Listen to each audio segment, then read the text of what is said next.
नमस्कार मंडळी, welcome to the new blog of the Dhanya Nikhil. So हो नाही करता करता फायनली आम्ही डिसाईड केलं की ॲटलिस्ट दिवाळीपर्यंत तरी घरी शिफ्ट होऊयात. पुढचं माहीत नाही आहे, इवन अजून काहीच माहीत नाही आहे. बट निखिलला वर्क फ्रॉम होम आहे, माझंही तसंच काहीतरी आहे. सो आणि इथे नॅनी पण मिळत नाही आहे. जशी आम्हाला हवी तशी आम्हाला 24 तास हवी, जी आमच्यासोबतच राहील. तसं पण आम्हाला मनासारखं कोणी भेटत नाही आहे. सो चालली आहे आवरावर.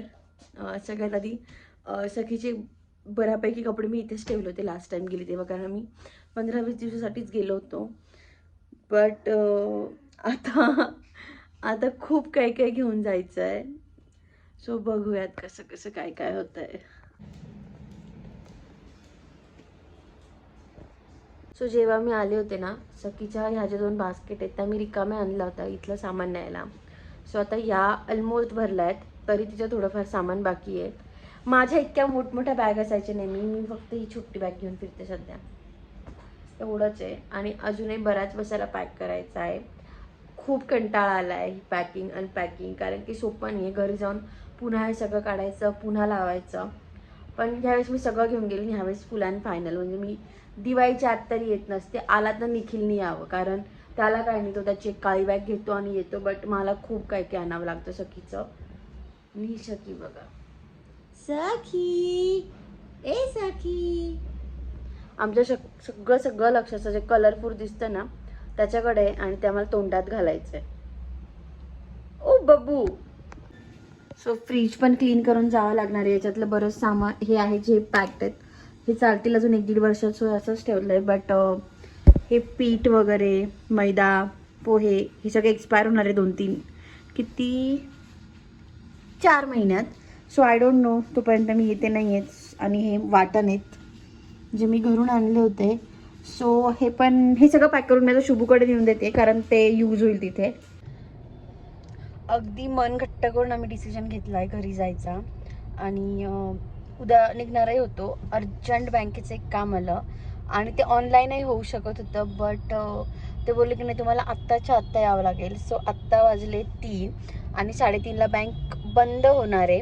आम्हाला पोचायला तिथे दाखवत आहे 3:20चा टायमिंग, आणि कधीही ब्लॉक न होणारा आमचा रोड पण आज ब्लॉक. आम्हाला टायमिंग दाखवत आहे 3:21. 3:30ला बँक बंद होणार आहे. आणि समोर डोंट नो हे काय, हे काय म्हणतात निखिल, नकटीच्या लग्नाला काय ते विघ्न. चिडलेला माझा नवरा. काही करून लवकर पोचायचं आहे, कारण आज जर काम झालं नाही तर आम्हाला पुढचं पूर्ण वीक थांबावं लागेल, कारण उद्या शनिवार आहे आणि उद्या सुट्टी आहे. बट बघूयात. सो निखिलचं काम आवरलं आहे, हार्डली 20 मिनिटात झालं. नशीब झालं, नाही तर आम्हाला परत यावं लागलं असतं. तसं ह्या कामासाठी म्हणजे महत्त्वाचंच होतं. पुण्याला परत यायलाही काही नाही. सखीचे खूप हाल होतात, म्हणजे तसं तिची पूर्ण अरेंजमेंट करतो आम्ही मागे, पण तरी पण प्रवास होतोच. पुन्हा 2दा होतो यायचा जायचा 4-4 तासाचा. त्यापेक्षा आलोय तर मिटवून गेलेलंच बरं. हो ना शकू, परत यायचं पुण्याला तुला? आम्हाला सध्या फक्त झोपायचं आहे. नंतर शुभूकडे जाऊन छान वेळ घालवला, कारण आता आम्ही दिवाळीनंतरच भेटणार होतो. तिलाही सखीला भेटणं खूप गरजेचं होतं. सो बराच वेळ आम्ही तिथे घालवला. फायनली सगळं घर आवरून झालं आहे. फायनली हा गादा एकावर एक गेला, नाही तर 3 आम्ही हॉलमध्ये अशा पसरून ठेवला होता. सखीला खेळ किती खेळायचं, बट पहाटे लवकर निघायचं आहे, घाई होईल म्हणून मग आवरून घेतलं. सगळं सामान निखिलने नेलं आहे. हे लास्ट नाईटचं स्टोरला मी नेत नाही, कारण गाडीत जागाच नाही आहे. हे वरचं सामान आहे, ते नेऊयात हळूहळू. आणि सगळ्यात मेन ही डबे, ही पूर्ण बॅग डब्यांची आहे. जे म्हणजे सासूबाईंचे आहेत. ते इझिली मला प्रॉपर्टी देतील, पण डबे देणार नाही. तर दरवेळेस गेल्यावर आधी विचारते, तू माझे डबे आणलेत का? सो मी यावेळेस सगळे डबे घेऊन चालले. आणि हे एवढेच नाही आहे, ह्या प्रत्येक डब्याच्या 2-2 छोटे छोटे डबे आहेत. आमच्याकडे सगळ्या प्रकारचे आणि सगळ्या साईजचे डबे मिळतील. So everything is done. सखी चक्क 8-1 दिवसांनी या झोळीत झोपली. मला खूप बरं वाटतं आहे. आणि उद्या निघायचं आहे म्हणून आज फायनली हे ग्लोबोचे आईस्क्रीम मागवले मी, कारण नाशिकमध्ये ते मिळत नाही. आणि आता मी डाएट सुरू करणार आहे. हो Nikhil? All the best. Actually तसं की खायला लागली, सो मी करते सुरुवात की आपण डाएट करूया. तसं इथून सुरू झालं आहे. सो त्याआधीची थोडीशी मजा मस्ती. आत्ता 12 वाजले आहेत, सकाळी 5:30ला आम्हाला निघायचं आहे. बघूयात कसं कसं काय काय होतं. फायनली आम्ही निघालो आहे. आम्ही दरवेळेस शार्प 5 वाजता निघतो. आज आम्हाला जवळजवळ 6:15 6:30 झाले. आत्तापर्यंत बऱ्यापैकी अंतर कापतो का आपण. बट आज आमच्या याचे या पिल्लूमुळे जे पण आज माहीत नाही का आपण 5:30लाच उठलं आमच्यासोबत.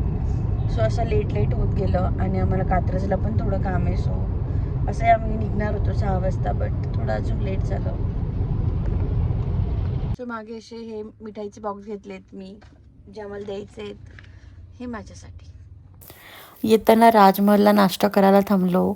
इथले पोहे तर खूप ऑसमच असतात, पण ह्यावेळेस कढीवडा आणि निखिलने मिसळ ट्राय केली आणि ती पण खूप छान होती. तुम्ही नक्की ट्राय करा जर तुम्ही पुणे नाशिक प्रवास करत असाल तर. सो आम्ही तर घरी आलो, बट सगळीचे आजी बाबाच घरी नाही आहे. बट हे दिसलं मला.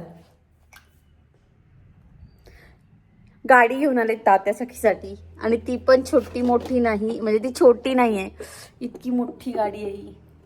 आणि कधी खेळणार आहे सखी माहीत नाही, पण बघूयात. तिला असं अट्रॅक्शन तर आहे. Black colour, brown colour, blue colour, असे डार्क कलरकडे ती खूप बघते. हा ब्लॅक आहे, सो मे बी बघेल याच्याकडे पण. छान.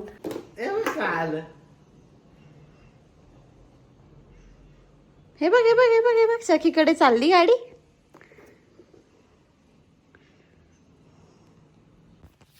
सो हा असा सगळा पसारा आहे. इथून इथपर्यंत सगळं आमचं आहे.